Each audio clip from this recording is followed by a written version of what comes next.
Bonjour à toutes et à tous, bon réveil matinal, bienvenue ce Free Matin, ce rendez-vous matinal d'information, d'analyse et de divertissement sur ESAE TV, la police judiciaire qui convoque l'ancien président de la République Thomas Boniaï, actuel président du parti politique d'opposition Les Démocrates. Il est convoqué ainsi que Renaud Agbodjo et Jude Lodjou qui constituent le duo candidat du parti politique Les Démocrates pour la présidentielle de 2026. L'actualité fait les gros titres à la une des parutions de ce matin que vous aurez à découvrir dans ma présentation des unes des journaux. S'en suivra le bulletin matinal d'information, la page des sports, la définition du jour, les trucs et astuces, le prénom du jour et les prévisions astrologiques. En fin d'émission, on va vous offrir le panel de discussion. Une interrogation, c'est de savoir est-ce que la femme, l'épouse, peut contribuer à sa dot. Voilà un peu, chers amis internautes, de façon ramasser les grandes lignes de cette émission du jour. Sans plus tarder, juste après l'instant pub qui vante les mérites de l'école supérieure d'administration d'économie, de journalisme et des métiers de l'audiovisuel ESAE, promotrice exclusive de ESAE TV. Juste après, on se retrouve pour la une des journaux. Tu viens d'avoir le bac ou tu veux te reconvertir dans un domaine d'avenir, faire le choix du numérique et rejoindre l'école supérieure d'administration, d'économie, de journalisme et des métiers de l'audiovisuel ESAE. De nouvelles filières sont disponibles dès cette rentrée: informatique et multimédia, informatique industrielle et maintenance, réseau informatique et télécommunications, système informatique et logiciel, sans oublier les filières initiales: administration générale, administration des finances, administration des affaires, sciences juridiques, sciences économiques, sciences de gestion, journalisme et métiers de l'audiovisuel. ESAE est disponible sur 4 sites: Cotonou-Bedjoumende, Cotonou-Akpakpa, Abomey-Calavi et Parakou. Pourquoi choisir l'ESAE? Des formations conçues pour le marché de l'emploi, des enseignants expérimentés et passionnés, des infrastructures modernes avec équipement de pointe, des opportunités de stage et d'emploi garanties. Les inscriptions sont en cours et les places sont limitées. Ne rate pas ta chance, donne vie à tes ambitions avec l'ESAE. Contacte-nous vite par appel ou par WhatsApp au 01 98 98 14 00 ou via email scolarité@esae.bj et visite notre site web www.esae.bj. Ton futur commence maintenant avec l'ESAE. Tu investis dans un avenir professionnel, concret et sécurisé. ESAE, l'excellence à un nom.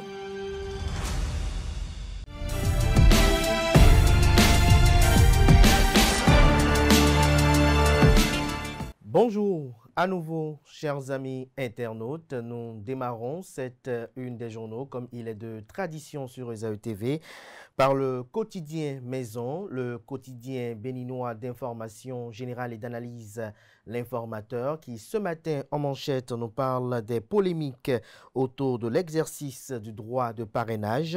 La commission des lois est claire. En illustration, le président de la dite commission au Parlement, Orden Aladati, le Cana écrit que le député ou le maire ne peut parrainer un candidat en dehors de son parti politique, sauf en cas d'accord de gouvernance dûment signé entre le parti de ce dernier et son parti d'origine. De même, il est libre d'exercer son droit de parrainage ou de s'abstenir. Dans tous les cas, la loi ne lui fait aucune obligation d'user absolument de son droit de parrainage. C'est en d'autres termes les explications du président de la commission des lois de l'Assemblée nationale. Retrouvez les circonstances dans lesquelles ces propos ont été tenus et également d'autres commentaires à la page 3 de la livraison. Ouverture imminente du dépôt des dossiers pour les communales, veille d'armes au niveau des partis politiques.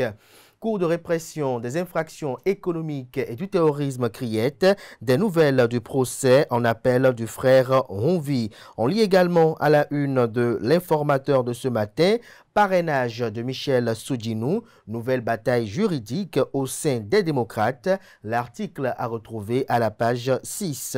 À l'oreille droite, journal École, France, Nicolas Sarkozy incarcéré. Un titre qui vous invite à lire dans les colonnes de sa parution les plumes du jour des étudiants en formation sur les différents campus de l'ESAE, l'école supérieure d'administration, d'économie, de journalisme et des métiers de l'audiovisuel. ESAE qui est présente à Cotonou, à Boumé-Calavi et Parakou. La Nation, ce matin, manchette, parle du lancement de e-Pass.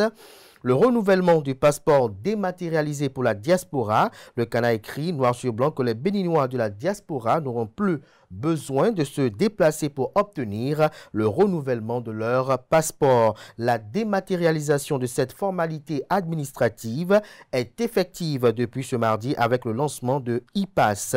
Lisez l'article à la page 3 sur les implications pour mieux comprendre. Financement des petites et moyennes entreprises. Une batterie de solutions déployées, communique le quotidien national d'information. Fraternité ce matin en manchette avec une actualité, un fait de société très d'actualité, impact des crises familiales sur la performance scolaire des enfants, thérapie d'un enseignant et d'un père éducateur. Casimir Djidagbo, je cite, les écoles devraient disposer de psychologues, fin de citation. Serge Vissin, je cite à nouveau, dans la crise, il faut préserver la communication, la présence et l'amour parental, fin de citation. Retrouvez des détails à la page 3 de la livraison. Eric Aguenounon, essayiste, philosophe politique. Je cite, la situation politique en France est une belle leçon de démocratie, fin de citation. Retrouvez des précisions à la page 3 de la livraison. Le matinal ce matin, renouvellement du passeport béninois.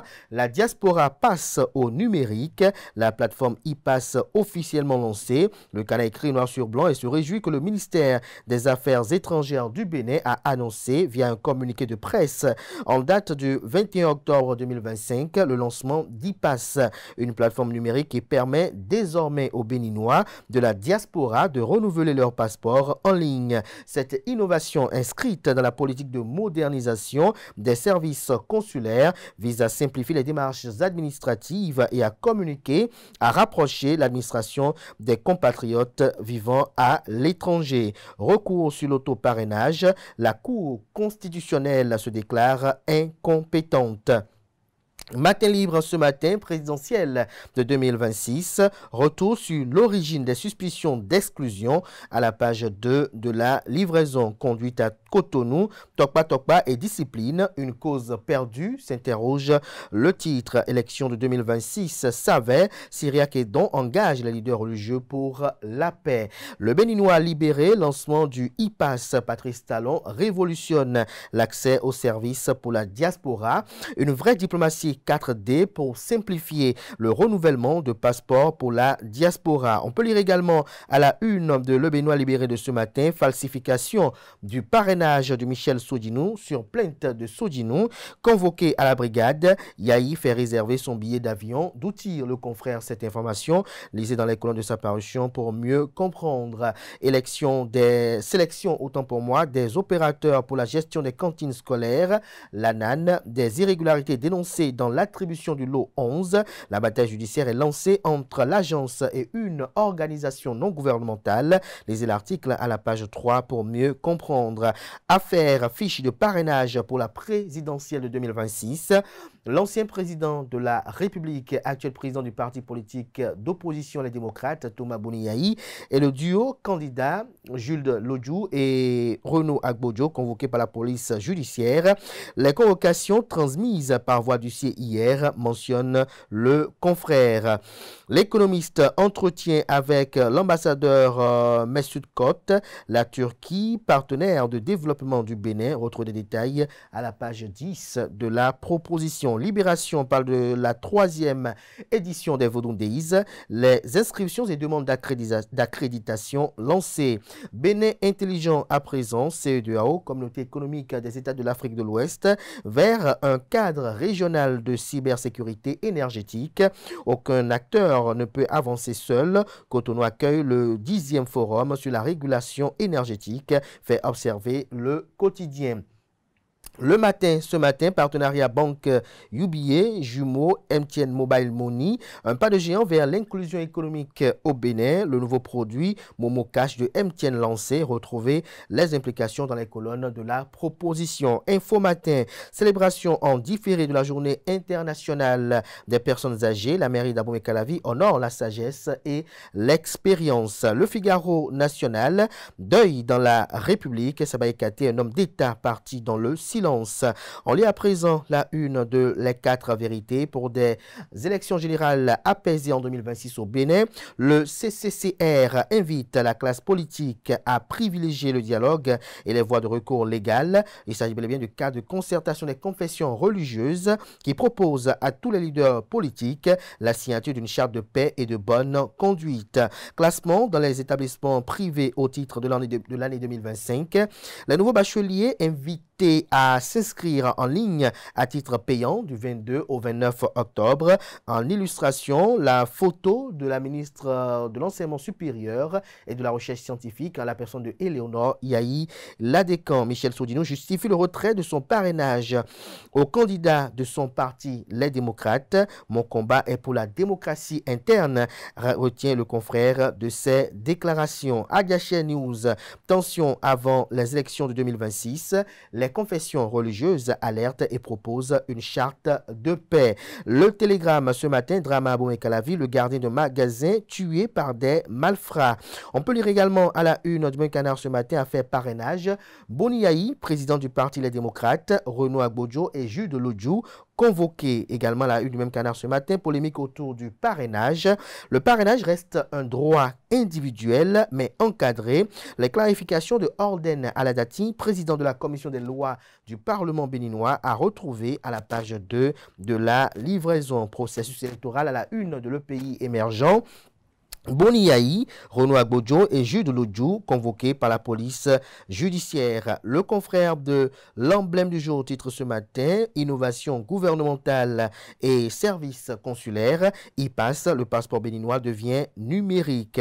Convocation en série, Boni Yahi et les candidats les démocrates sous enquête. Mobilisation politique à Ouaké.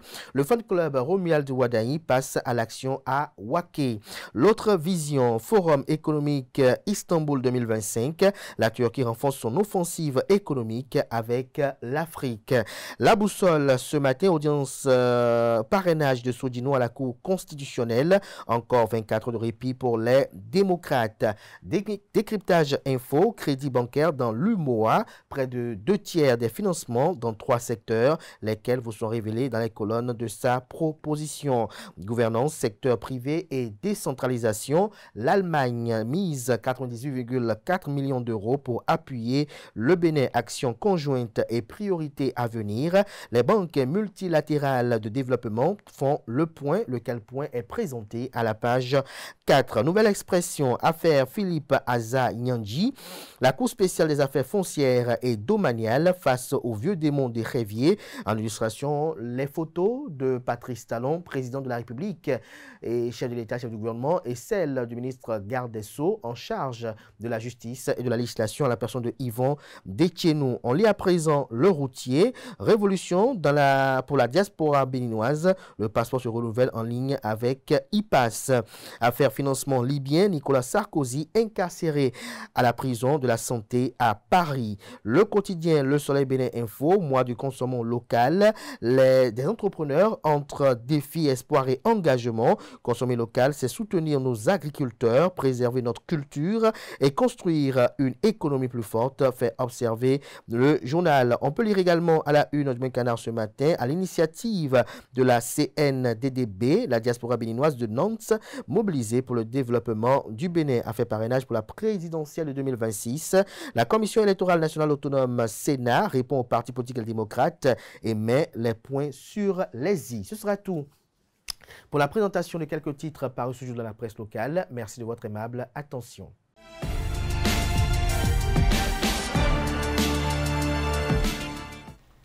Amis internautes, bonjour et bienvenue dans le bulletin matinal. Au Bénin, le président du parti Les Démocrates, Boni Yahi, ainsi que le duo candidat à la présidentielle de 2026, Renaud Agbodjo et Jude Lodjou, sont convoqués par la police judiciaire. Selon des informations, la convocation, prévue pour aujourd'hui, mercredi 22 octobre à 9h à Cotonou, concernant le dossier lié à la fiche de parrainage controversée du député Michel Sodino. Le parti n'a pas pour l'instant émis aucune réaction officielle, tandis que plusieurs voix au sein de l'opposition appellent à la retenue. Le militant Daniel Eda a notamment exhorté les autorités à privilégier la paix et à éviter toute action susceptible de compromettre la stabilité nationale.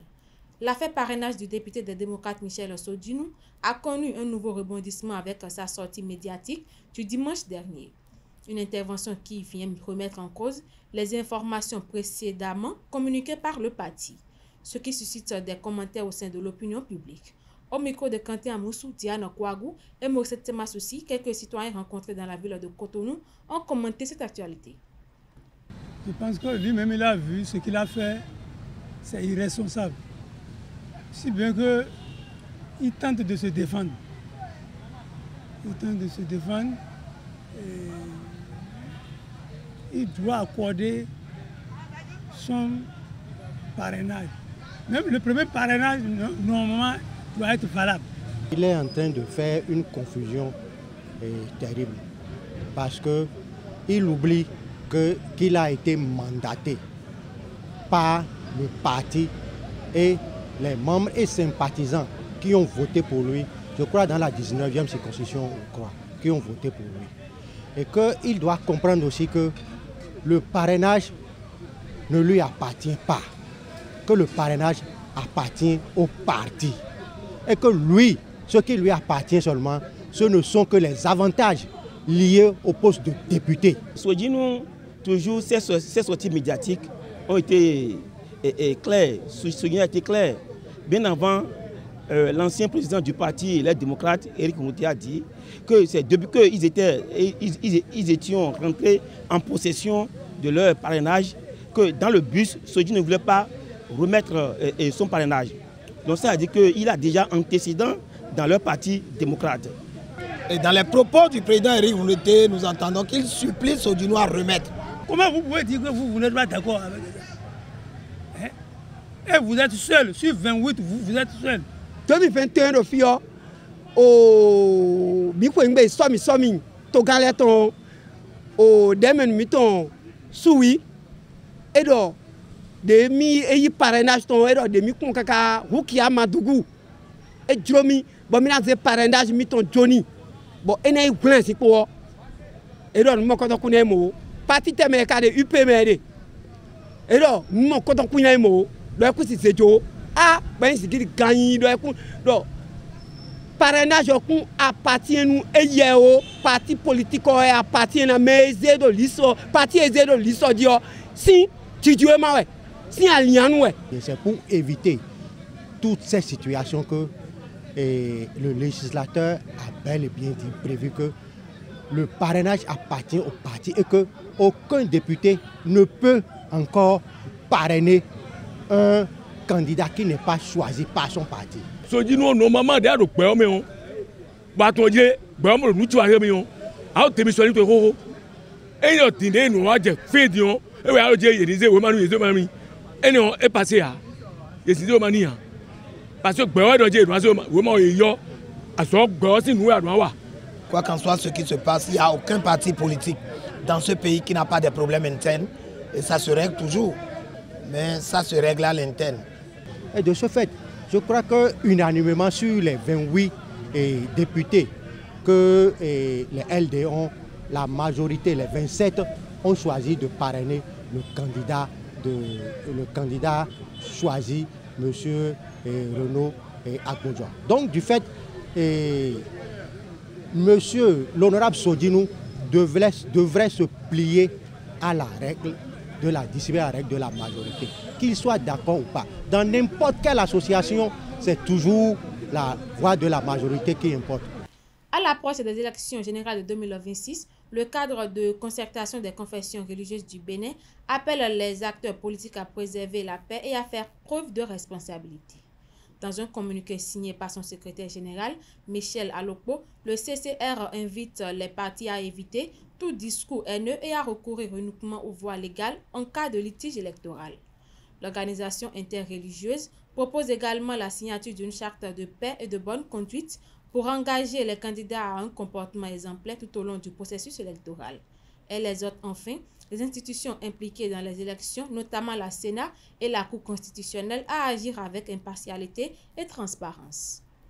Au cours du numéro de reprise de presse Café Média, plus consacré à la gestion de l'information en période électorale, ce 17 octobre, l'ancien conseiller à la HAC Franck Pochemé a rappelé des productions médiatiques qui ont eu un impact particulier en raison des contextes au micro de Kales Kitome.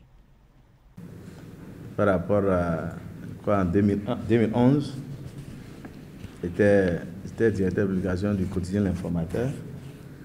Et il y avait prendre balle au niveau du Parlement par rapport à la RB, qui était de l'opposition, à Yaïboni, chef de l'État. Et un député que je ne voudrais pas citer ici, mais de la RB, élu sous la bannière de la RB, était soupçonné de connivence avec la mouvance. Ouais. Et il était soupçonné de se rapprocher de plus en plus de la mouvance. C'est un député d'un certain âge et d'une certaine foi religieuse. Et le doyen Rémi parlait tout à l'heure de la foi, pour ceux qui en ont.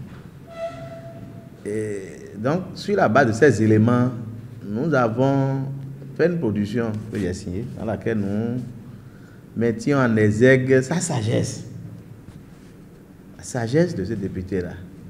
Vous dites, un sage ne peut pas se permettre de prendre telle décision. Tel qu'on le dit de lui. Voilà. Vu sa foi et tout. Et il ne nous a pas traîné devant les tribunaux. Mais il nous a envoyé un droit de réponse dans lequel il contestait le titre de sage qu'on lui a attribué. Moi, c'est pour la première fois que je lis que quelqu'un refuse un titre de sage. Vous voyez, nos enfants, petits-enfants, on leur dit « sois sage ». Depuis le bas âge, on apprend aux enfants à être sages. Bien que la sagesse soit concédée à une certaine catégorie d'âge. Mais lui, au fil, il dit que le titre de sage que vous me donnez a tort. Voilà ce qu'il a écrit. Parce que la période était sensible. C'était à la veille d'élection présidentielle où le chef d'État, candidat à sa propre situation, avait besoin d'un certain confort au Parlement pour pouvoir maîtriser la Sénat. Et donc, la période électorale est une période sensible. Entre 2016 et 2025, le Bénin a connu une forte amélioration de l'accès à l'eau potable, surtout en milieu rural, grâce à des réformes ambitieuses et d'importants investissements. Dans ce documentaire réalisé par la présidence de la République, Adoko Migan Sylvain, directeur général de l'Agence nationale d'approvisionnement en eau potable en milieu rural, revient sur les raisons de la mise en place de ce service.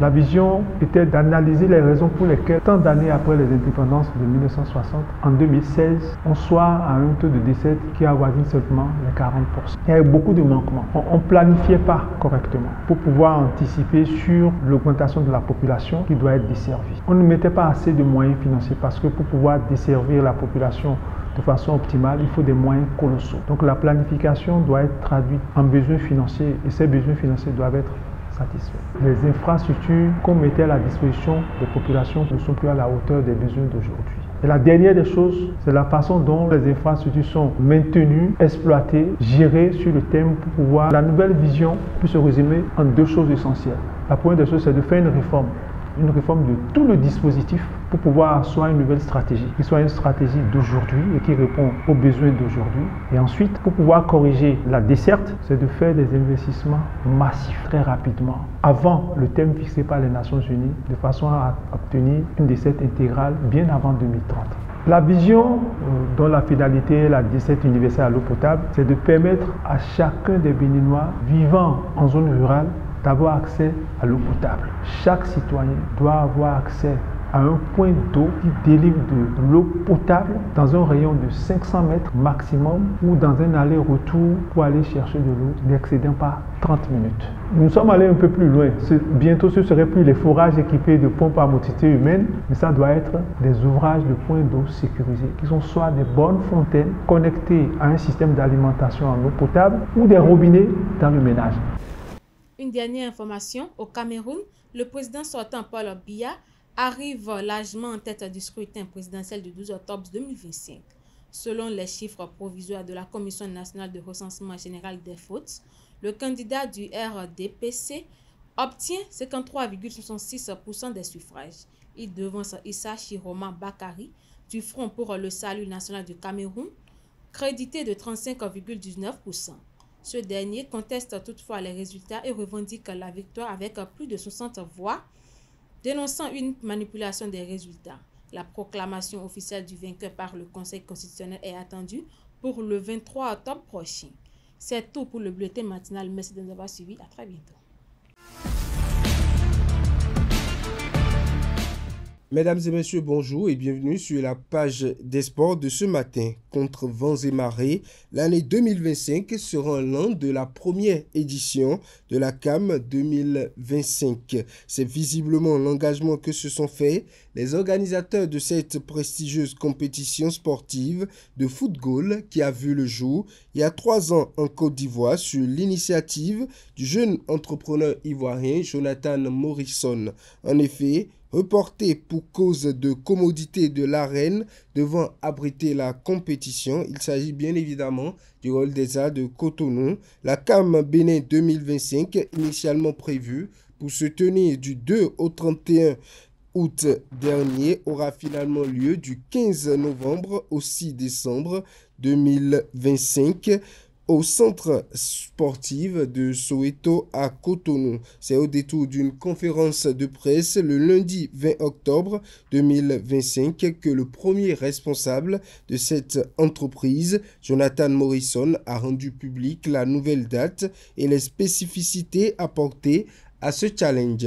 Ils seront au total 8 équipes réparties en 2 poules de 4 à aller à l'assaut de la première édition, notamment du premier titre de champion du Bénin de la CAM édition 2025. Autre information à présent, du 3 au 10 novembre 2025, le Bénin abritera la 2e édition du tournoi U20 féminine féminin de l'UFOA B, un rendez-vous d'envergure qui réunira les meilleures nations de la sous-région. Le Ghana, champion en titre, le Nigeria, le Niger et le Bénin, pays hôte, seront de la partie pour un tournoi qui s'annonce à la fois compétitif et festif.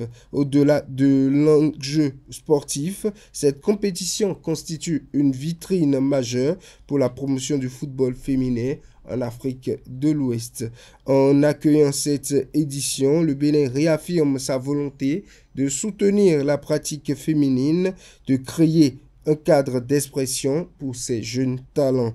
Pour la Fédération béninoise de football, cet événement marque une étape importante dans la structuration du football féminin de base, notamment dans les catégories de jeunes. Les joueuses béninoises auront ainsi l'occasion de se mesurer à des adversaires de haut niveau et de gagner en expérience avant les échéances continentales prochaines. Cette WAFU B U20 Girl Cup 2025 promet un spectacle vibrant et porteur d'espoir pour l'avenir du football béninois. Dernière information à présent, en terre togolaise depuis peu, les Amazones du Bénin poursuivent leur préparation avec du sérieux.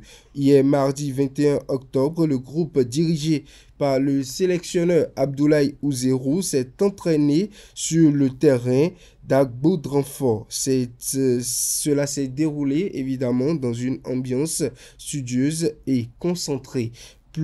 Place désormais aux derniers détails, dernier réglage avant le match aller contre le Nigeria prévu pour le vendredi 24 octobre à 15h au stade de Kégué à Lomé. Mesdames et messieurs, c'est tout pour le sport de ce matin.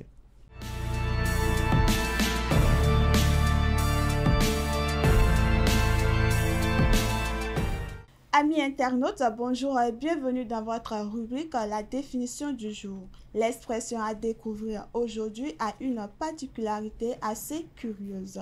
Eh bien, il s'agit d'avoir les dents longues. Cette expression signifie être ambitieux, parfois même avide de réussite ou de pouvoir. Elle s'emploie pour désigner une personne qui veut gravir rapidement les échelons et atteindre le succès, quitte à tout mettre en œuvre pour y parvenir. Son origine remonte au moyen âge. Autant pour moi, on disait qu'une personne jeune et affamée avait les dents longues car la faim faisait paraître les dents plus visibles. Peu à peu, le sens s'est élargi vers l'ambition dévorante. Exemple d'utilisation. Depuis qu'il a été promu chef de service, on le trouve bien changé. Il a vraiment les dents longues. Ou encore dans le monde politique, mieux vaut avoir les dents longues pour espérer se faire une place. Et voilà, c'est tout pour la définition de ce matin. Merci de m'avoir suivi et à la prochaine.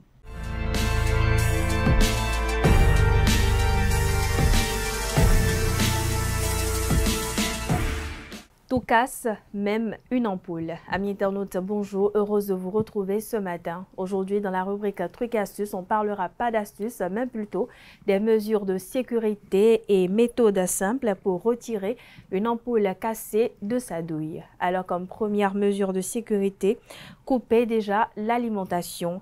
Commencez par couper le courant. S'il s'agit d'une lampe connectée à une prise, il vous suffit de la débrancher tout simplement. Si l'ampoule était sur une prise câblée, éteignez l'interrupteur. Cependant, pour être très prudent ou si la lumière peut fonctionner avec plus d'un interrupteur, coupez l'alimentation de la pièce à partir de la boîte à fusibles. Cela permettra d'éviter tout risque de choc électrique. Deuxième mesure de sécurité, portez des gants de protection. Les gants de protection évitent de se couper avec des pièces potentiellement détachées. Vous pourrez ensuite le supprimer facilement. Alternativement, vous pouvez passer l'aspirateur sur le sol une fois les travaux terminés pour éliminer les éclats et fragments de verre présents sur le sol. Troisième mesure de sécurité, retirer une ampoule cassée avec une pince. À l'aide d'une pince à bec effilé, saisissez la base métallique de l'ampoule dans la douille et tournez-la dans le sens inverse des aiguilles d'une montre. Si votre prise est suffisamment bonne, cela devrait faire l'affaire et votre pied de lampe devrait se libérer des raccords de la douille.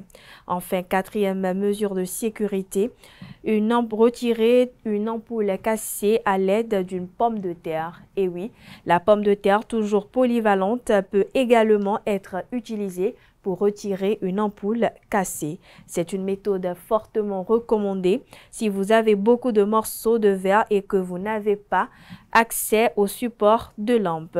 Pour cela, prenez une pomme de terre crue et coupez-la en deux.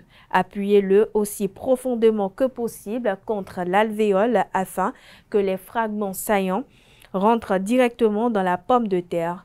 Une fois la pomme de terre et la prise sont connectées, faites tourner la pomme de terre dans le sens inverse des aiguilles d'une montre jusqu'à ce que le pied de la lampe commence à se détacher.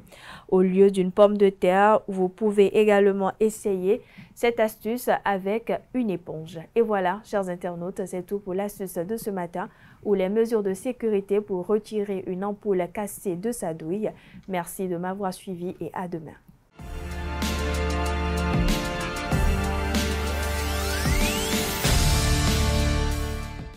Bonjour à toutes et à tous et bienvenue dans la rubrique Le prénom du jour. Aujourd'hui, nous mettons à l'honneur Céline. Céline est un prénom d'origine latine qui signifie ciel. Un prénom doux et lumineux, symbole de pureté et d'élévation. Les Célines se distinguent par leur stabilité, leur gentillesse et leur grande intuition. Ce sont des personnes calmes, discrètes, mais profondément déterminées.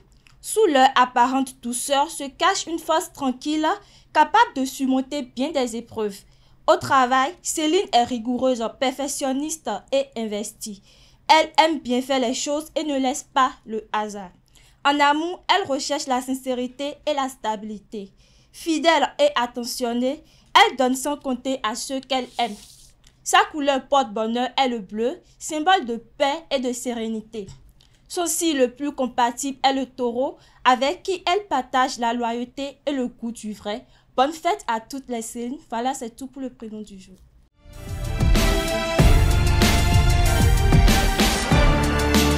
À toutes et à tous, bonjour, bienvenue dans l'horoscope de ce matin. Bélier, vous ressentirez le besoin de plus d'affection et de tendresse. Vous engagerez un vrai dialogue avec votre partenaire. Cher Taureau, un climat passionnel s'installera dans votre vie affective. Vous serez tout feu, tout flamme. Les décisions que vous prendrez vous engageront sur le long terme. Cher Gémeaux, l'univers familial semble retrouver un climat d'entente et de tendresse. Cependant, le feu couvre sous le cendre.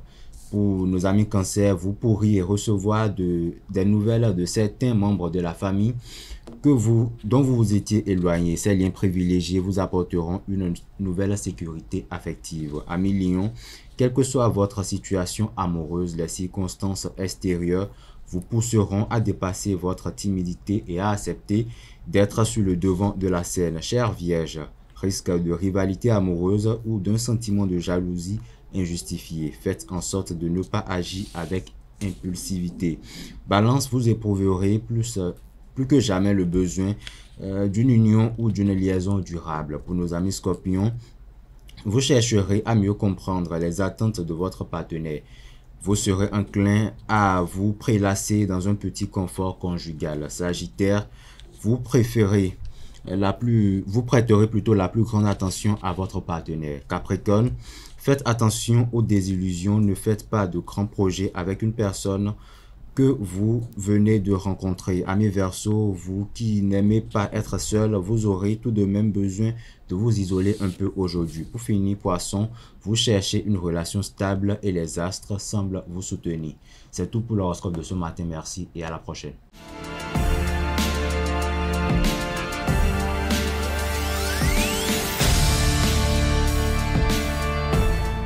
Le panel de discussion, Francis Olafarami, bonjour. Bonjour Kader. Merci d'être là, Tifa Olafa, bonjour à nouveau. Bonjour, merci d'être là, bonjour à nouveau Diane Kouagou. Bonjour Kader.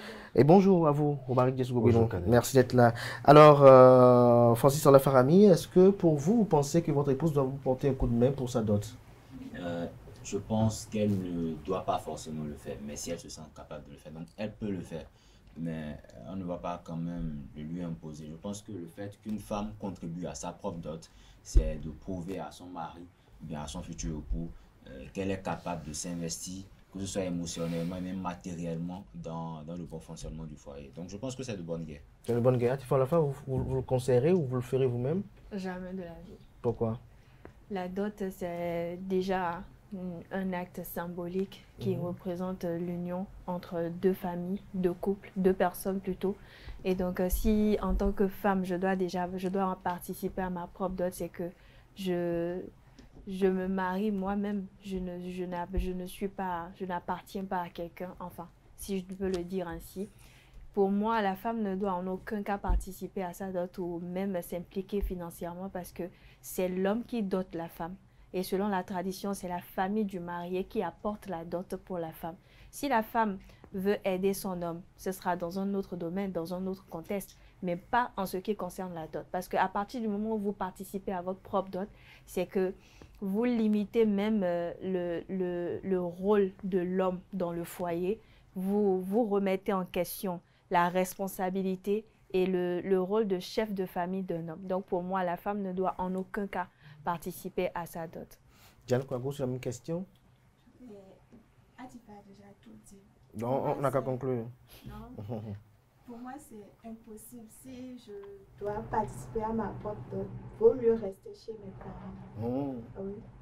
Pourquoi vous allez rester chez vos parents? Est-ce que vous ne trouvez pas que c'est aussi une façon de manifester votre amour et votre désir irrésistible à vouloir former l'un avec un homme? Non. Si c'était le cas, on allait déjà dire que la femme doit doter l'homme. Donc si ils ont dit l'homme doit doter la femme, que ça soit ainsi. Si je dois participer à ma propre dot, où est la place et la valeur de l'homme? À venir voir mes parents, demander. Au fait, c'est quelque chose de bien de voir un homme venir chercher la femme ou doter la femme chez ses parents. Ça lui donne une certaine valeur. Si vous contribuez à la dot, ça n'empêche pas l'homme de venir vous chercher. Non, moi je ne peux pas le faire. Il vaut mieux rester chez mes parents. Romaric Dessougoubino, sur la même question avec ce que vous avez entendu. Vous n'êtes pas ici? Je suis bien présent et j'ai suivi avec beaucoup d'intérêt. D'émotion aussi? Beaucoup d'émotions aussi, les femmes qui sont parmi nous ce matin. savez, participer à la dot, à sa propre dot, ce n'est pas une obligation, selon moi. Ce n'est pas une obligation pour la femme de dire que je t'accompagne dans ce que tu veux faire. Vous savez, lorsque deux personnes décident déjà d'aller jusqu'au point de vouloir se doter, lorsqu'ils décident de se mettre ensemble, parce que la dot, en fait, c'est comme un mariage. Comme on va célébrer le mariage à l'église, à la mairie, la dot est déjà une sorte de mariage traditionnel. Lorsqu'on fait un peu une marche à reculons dans le passé, on pourra dire, nos grands-parents, nos parents pourraient dire que limite, la dot peut être considérée comme un mariage. Et donc, lorsque ce pas-là est franchi, on peut dire que les deux personnes sont mariées. Alors, lorsque la femme voit que l'homme qui a décidé d'aller chez ses parents, d'aller dans sa famille pour la doter, lorsqu'elle voit que cet homme-là a beaucoup d'intérêt, parce qu'il faut avoir un certain intérêt à vouloir aller jusqu'à la dot, lorsqu'elle voit que cet homme-là a décidé d'aller la doter, et à partir des propositions, à partir de la liste de dot, de matériel, parce que c'est comme une caution. Lorsqu'on lui demande de payer la caution pour prendre la femme pour légalement, c'est une caution. C'est une caution parce que, qu'on le veuille ou pas, lorsqu'il dépose cette caution-là, on le considère plus dans la famille de sa femme, on lui accorde beaucoup plus de valeur, et même devant sa femme, il a une certaine autorité. Maintenant, est-ce que, quitte à avoir cette autorité-là, la femme ne va pas décider d'accompagner son homme alors qu'elle constate visiblement qu'il n'a pas la possibilité, qu'il ne réunit pas toutes les conditions pour donner toute cette caution-là. Imaginez, vous allez dans la maison de votre femme, on vous demande pour d'autres déjà le matériel, tout ce que vous allez fournir, ça envoisine les 5 millions. Alors que vous n'aviez fait qu'un programme de 3 millions. Votre petite amie, votre femme, votre future femme, la future mère de vos enfants, a la possibilité de vous aider même avec 1 million. Vous savez qu'elle a la possibilité de vous accompagner avec 1 million. Mais parce qu'elle estime que ce n'est pas le rôle tel que instauré de la femme, elle n'a pas à vous accompagner en cela. Moi, pour une lecture simple, je pourrais dire qu'en couple, en ménage, en foyer, elle ne pourra pas me soutenir dans les moments difficiles, alors que le mariage n'est pas que les moments de plaisir, ce n'est pas que les moments de joie. Je peux faire cette lecture-là et dire que elle ne pourra pas le faire. Ce n'est pas une obligation pour elle. Mais si elle a la possibilité de le faire, ce n'est pas instauré que la femme va le faire. Si elle a la possibilité de le faire, elle doit pouvoir le faire. Francis Fahami, lorsque vous écoutez vos collègues sur la question et que l'on replace le débat dans le sens où un couple aujourd'hui, c'est quand même, comme à l'étape initiale même d'ailleurs, c'est deux personnes qui forment l'un. Est-ce qu'une femme qui voit son homme vouloir l'adopter en catastrophe et qui partage les difficultés financières de son homme ne peut pas y contribuer? Absolument, je pense même que dans ce contexte, c'est le meilleur contexte même pour que la femme puisse intervenir, parce que c'est à vous de voir, soit vous acceptez qu'on vous dote de façon complètement bizarre, vous parlez de votre valeur, ça ajoute à votre valeur, mais si vous savez que votre homme, pour la dot qu'on lui demande, il faut minimum 2 millions, et que le gars, il n'est capable que de sortir 1 million. Soit vous acceptez qu'on vous dote avec 1 million, ou bien vous participez. N'attendez pas forcément que tout vienne de l'autre. Quelqu'un a dit ici un jour, ou plutôt quelqu'un a cité un président américain. N'attendez pas forcément, ne demandez pas plutôt ce que votre pays peut faire pour vous. Demandez-vous plutôt ce que vous pouvez faire pour votre pays. Je pense que c'est le même contexte ici, mais plutôt ne demandez pas ce que votre couple peut faire pour vous, ou bien votre mariage peut vous apporter. Demandez-vous plutôt ce que vous pouvez apporter. On ne vous demande pas forcément d'apporter 100% de la dot, ou bien 50 ou bien 70% de la dot.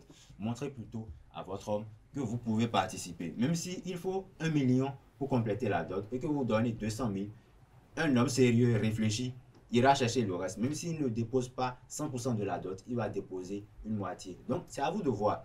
Si vous savez que l'homme n'est pas en possibilité ou en capacité de réunir la somme nécessaire, soit vous acceptez qu'on vous dote et qu'après, la valeur dont vous parlez, qu'on dise de vous dans la rue, bah voilà, elle s'est mariée à un pauvre, elle s'est mariée à un tel, alors qu'elle avait même la possibilité de faire tel. Ou sinon, vous sauvez la face, vous sauvez la face à vous d'abord, et à votre époux. Donc c'est un peu comme si on demande dans le cadre légal, est-ce que vous vous mariez sur un régime de partage de biens. Voilà, partage de biens ou bien. En fait, c'est à ça que ça me fait penser directement. Soit vous acceptez de partager les ressources dont vous disposez pour le bon fonctionnement de votre couple, soit vous gardez vos sous pour vous et puis voilà. Alors, Atifa, est-ce que vous n'y voyez pas peut-être une femme qui soutient son mari, qui contribue à sa dot, comme une femme qui soutient son mari? En fait, tout dépend de... Chacun a sa manière de voir les choses. Chacun a sa manière de voir les choses. Une femme qui aide son mari pour la dot, je précise, hein, pour la dot, ça, c'est pas un soutien.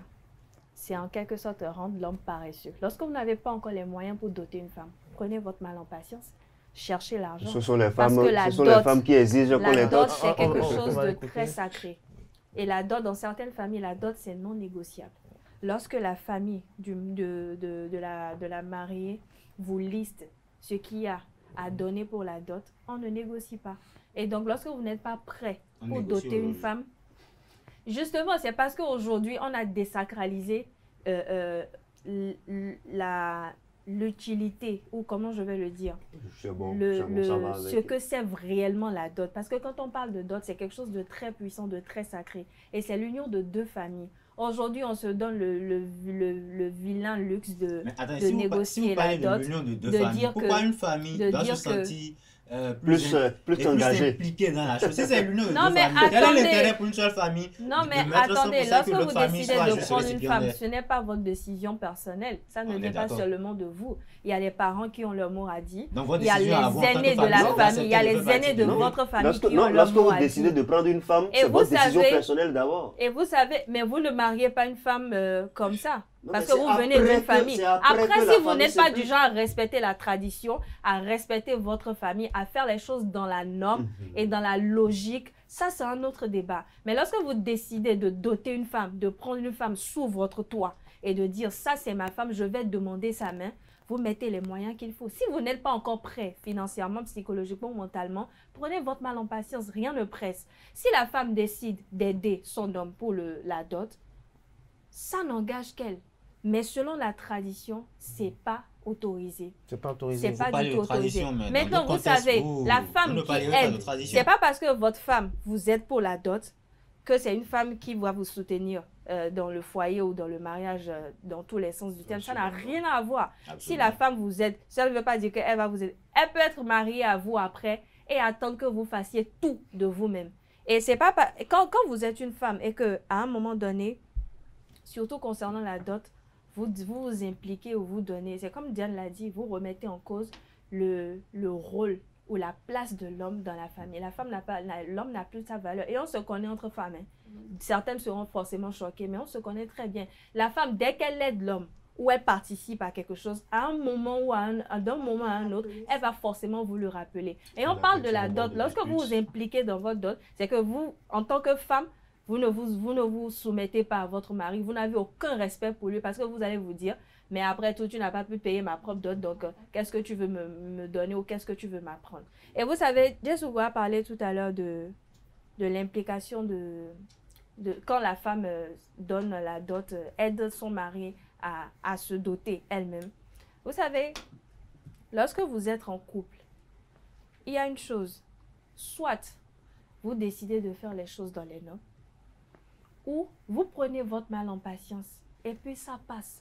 Il n'y a pas à négocier quoi que ce soit ou dire que c'est mon homme, je l'aide. C'est parce qu'aujourd'hui, on a pris ça l'habitude de se dire « Ah, il ne faut pas que les parents ne soient au courant, je vais t'aider, mais ne fais pas en sorte que les parents soient au courant. » Qui amène qu'aujourd'hui, dans des couples, il n'y a pas de respect, il n'y a pas de soumission.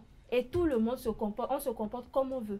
Comme on veut. Alors, Diane Kouago, on voit que vos opinions, si on peut le dire ainsi, convergent avec celles de Atifa, mais il y a d'autres qui se font de façon express, c'est-à-dire par exemple un homme qui vous a enceinté, et on a parlé de grossesse non désirée qui vous a enceinté, c'était pas souhaité, c'est venu, et les parents exigent une dot, voilà que il traverse des moments pas très agréables professionnellement, alors et que vous êtes peut-être mieux que lui financièrement, est-ce qu'en ce moment-là, vous allez contribuer à la dot ou vous resterez campé sur votre position que c'est à lui de faire tout le nécessaire?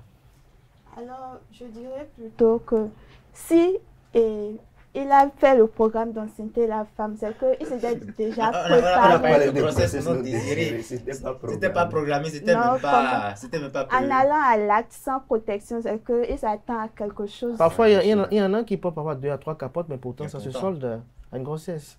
Bon, dans ce cas, il n'est pas obligé. Les méthodes contraceptives également ne sont pas tout le temps fiables. Dans ce cas, il n'est pas obligé de trop se tuer. Il peut juste... Toute chose là, c'est une négociation. Donc si les parents... Là, on parle de grossesse non désirée. On parle d'une grossesse... Elle parle de sacré, on ne négocie pas le sacré.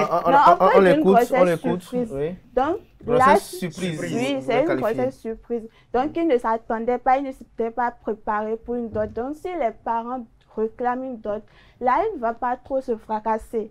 Donc, oui, il ne va pas trop se fracasser. Là, il va chercher, il va donner une dot selon ses moyens. Si vos parents vous refusent?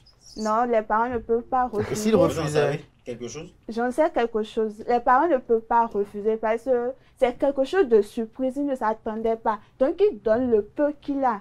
Après, il peut compléter. Chez moi, par exemple, maintenant, pour prendre une femme, pour doter une femme, il faut qu'elle ait des enfants d'abord avec toi avant qu'on ne la dote. C'est pas comme c'est ici, je vois que pour doter la femme, il faut déjà tout préparer et tout. Chez moi, ce n'est pas le cas. Donc, je ne vois pas. Il peut toujours négocier. Il peut toujours négocier. Oui, remarquez que vous étiez impatient de prendre la parole pour punir. Oui, c'est un couteau à double tranchant. Vous savez, lorsque la femme vous aide déjà dans des relations qu'on vit, on sait que lorsque la femme apporte quelque chose, mais ne serait-ce qu'une miette, elle a tendance à vous le rappeler dès que vous avez une petite dispute. Mais c'est la base. Lorsque vous décidez déjà de vous doter entre vous, c'est que vous vous aimez jusqu'à un certain stade. Je ne me vois pas décider d'aller doter une personne pour qui je ne ressens pas réellement de l'amour, à qui je ressens peut-être de l'affection. Ça peut être simplement de l'affection. Mais quelqu'un à qui j'ai pensé, quelqu'un pour qui j'ai décidé de poser le pas, j'ai décidé d'aller dans sa famille, j'ai décidé de la doter, c'est qu'on s'aime.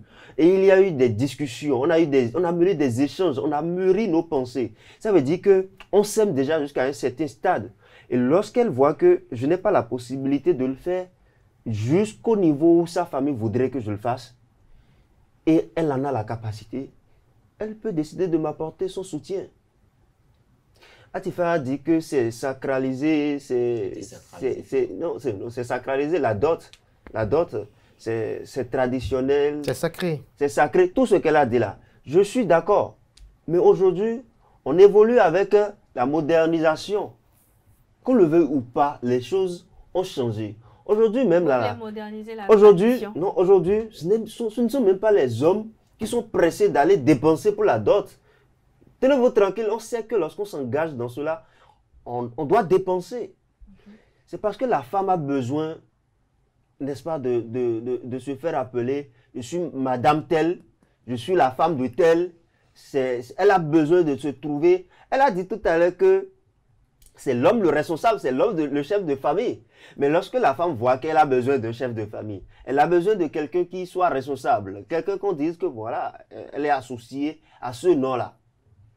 Il y en a même qui poussent les hommes à aller poser l'acte de dot malgré qu'ils ne sont pas encore prêts. Non, mais quand c'est comme ça, c'est triste parce qu'en tant que femme, vous devez connaître votre valeur. Non, et lorsque vous êtes un homme, vous êtes appelé à doter une femme, donnez-vous les moyens parce que la femme aura toujours préférera toujours un homme qui se bat, un homme qui se donne les moyens. Mais là on me demande à un homme une dot de 2 millions. Sous le toit. Là on demande à un homme de payer une dot que j'appelle ici, je caricature ici par une caution de 2 millions.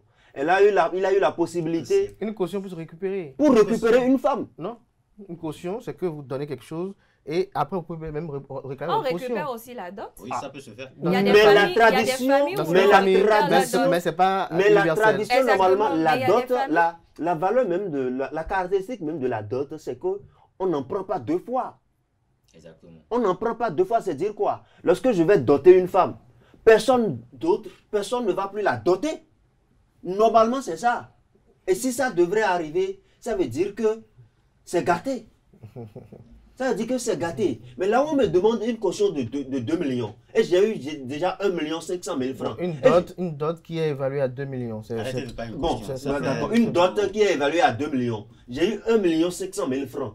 Je suis allé négocier pour qu'on réduise jusqu'à ma capacité, ma possibilité de donner les 1 500 000 francs. Et on me dit que chez nous, on ne négocie pas. Puisqu'elle en a parlé, on ne négocie pas. Ma femme, ma future femme a la possibilité de m'apporter les 500 000 francs. Mais parce qu'elle trouve que ça va diminuer moi ma valeur, ça va diminuer moi mon autorité. Dans notre couple, elle dit, mon gars, va te débrouiller. Non, mais c'est pour ça. Il faut repousser ça. C'est pour ça aujourd'hui, dès que vous vous mettez en couple, ou bien vous avez un partenaire dans votre Il faut vie, commencer par chercher l'argent pour mettre même à pas, côté. ça n'a rien à voir. Les parents demandent à ce que vous vous fréquentez et qu'on puisse connaître votre partenaire pour qu'on puisse déjà commencer à faire des enquêtes dans la famille de la mariée pour savoir comment se fait par exemple la dot chez vous, comment se fait le deuil, comment on observe le deuil pour savoir dans quoi vous partez mettre le pied. Et après 2 mois de relation, après les présentations en famille, la relation est terminée. Et on se remet encore en couple avec une autre personne. Pour conclure, je vais juste rebondir sur ce que Romaric Atifa disait. Atifa a parlé tout à l'heure du fait que quand une femme donne, elle vous le rappelle toujours. Je pense que les femmes donnent toujours et réclament toujours. Donc, si on doit se tabler sur le fait que quand une femme donne, elle vous le rappellera toujours, je pense même qu'on avancera même. Même lorsqu'elle achète celle, elle va te rappeler ça. Exactement, elle va finir par vous le rappeler. Donc, c'est juste le fait qu'on parle de dot ici. Je sais que les femmes ont souvent tendance à... pour elles, la dot, c'est un peu comme une histoire pas touche. On ne touche même pas à ça. Mais le truc, c'est que on parle d'un symbole. Étant donné que c'est un symbole, on ne vous demande pas de payer votre dot. Quand vous parlez de je me dote moi-même, vous ne vous dotez pas. Vous contribuez juste. Même le fait de contribuer à sa propre dot dont on parle, c'est peut-être blesser quelques mois à la famille. Romaric a dit que là, je me retrouve avec une somme de 1 500 000 alors que votre dot plutôt est de 2 millions. Quand on parle de contribuer, ce n'est pas forcément une contribution financière. Vous pouvez juste glisser des mots du côté de votre famille. Bon, voilà, est-ce que la dot, là, moment où tu sais que la situation, c'est un peu compliqué. Est-ce qu'on ne pourrait pas accepter si? Est-ce qu'on ne pourrait pas essayer de réduire si? Vous avez dit qu'on ne négocie pas. Après, vous êtes d'accord avec moi que toutes les familles ne sont pas pareilles. Exactement. Il y a des familles où ça se négocie, il y a des familles où vous n'êtes même pas impliqués. Si dans toutes les familles, ça ne se négocie pas, votre contribution à vous dans ce cas-là, c'est serait financière. D'apporter quelque chose. Quand on dit d'apporter quelque chose, on ne vous demande pas d'apporter la moitié de votre dot. Quand vous apportez la moitié de votre dot à un homme, c'est que l'homme aussi, il a des problèmes, il doit se poser des questions. Donc, contribuer, ça n'a rien de méchant, ça n'a rien de désacralisant, c'est juste une contribution tout simplement comme une autre. Atifa, pour conclure aussi. Pour conclure, je dirais tout simplement que la dot, elle est sacrée. Et quand vous n'êtes pas prêt à doter une femme, prenez votre patience et prenez... Espérons que les femmes aussi prendront leur patience. Vous cherchez déjà à savoir dans quelle famille vous mettez les pieds et jaugez un peu ce qui se passe de l'autre côté aussi. Et je n'ai rien contre les femmes qui voudraient peut-être participer financièrement ou de quelques moyens qui soient dans la dot. Mais en tant qu'homme et en tant que femme, chacun joue son rôle. Et puis dans le mariage, on verra la suite. Diane, votre conclusion? Pour conclure, je dirais que la dot ne se négocie pas et que si un homme s'engage à payer la dot, qu'il le fasse en toute intégralité. Romaric? Oui, ce n'est pas une obligation pour la femme de soutenir son mari financièrement ou, je ne sais pas, d'une certaine manière, à lui payer la dot. Et ce n'est pas également une bonne chose lorsque les femmes mettent la pression aux hommes pour aller donner la dot, sachant bien qu'ils ne sont pas encore prêts pour le faire. Voilà, donc je vais appeler tout le monde à la patience, à la sérénité et à surtout s'aimer réellement. Parce que lorsqu'on s'aime réellement, même lorsqu'on n'a pas les moyens pour le faire, on trouve toujours des solutions pour le faire. Merci à tout un chacun pour vos différentes opinions, chers amis internautes. Je pense sur la thématique du jour, que la femme peut bel et bien contribuer, je dis bien peut parce qu'il s'agit d'une possibilité, peut contribuer à sa dot, mais ceci dans la grande discrétion parce que de nos jours, la dot elle n'est plus revêtue de toute sa sacralité, elle est beaucoup plus une activité au cours de laquelle on fait de l'exhibition, on tente à tronquer la réalité dans les couples. Si dans la famille, si dans les couples, ils arrivent à se soutenir et qu'ils sont complices et qu'ils peuvent faire cela, tout est possible. Et tout dépend aussi du partenaire ou de la partenaire que vous avez choisi parce que avoir un partenaire, c'est comme aller acheter une chaussure. Si vous prenez une pointure qui est plus grosse que la vôtre, vous serez dans l'inconfort. Si vous prenez plus petite, vous serez également dans l'inconfort. Mais les deux inconforts, il y a toujours un inconfort qui est mieux que l'autre. Donc, c'est vous qui choisissez votre épouse, c'est vous qui choisissez votre conjoint et donc c'est vous qui voyez. Vous savez, on dit souvent, le cœur a ses raisons que la raison elle-même ignore. Et donc, parfois, pour certaines femmes, arriver à un moment donné, être doté, c'est un acte honorifique. Et donc, tout dépend des acteurs, tout dépend... C'est pareil comme d'autres sujets que nous abordons les matins. Tout dépend des acteurs, tout dépend des situations, parce que les situations parfois varient. Elles peuvent être similaires, mais à une expérience près, parfois varient. Et ça dépend aussi de l'éducation, du parcours de chacun avant de, bien évidemment, pouvoir prendre la hauteur et dire ce qu'il doit être dit. Chers amis, maintenant, c'était l'opinion de mes collègues du jour sur la thématique du jour. Peut-être demain, on va écouter encore d'autres sur la même thématique. Merci pour l'attention. Portez-vous bien. On se retrouve demain par la grâce et la volonté divine. Je dis bien sans occulter également celle des hommes.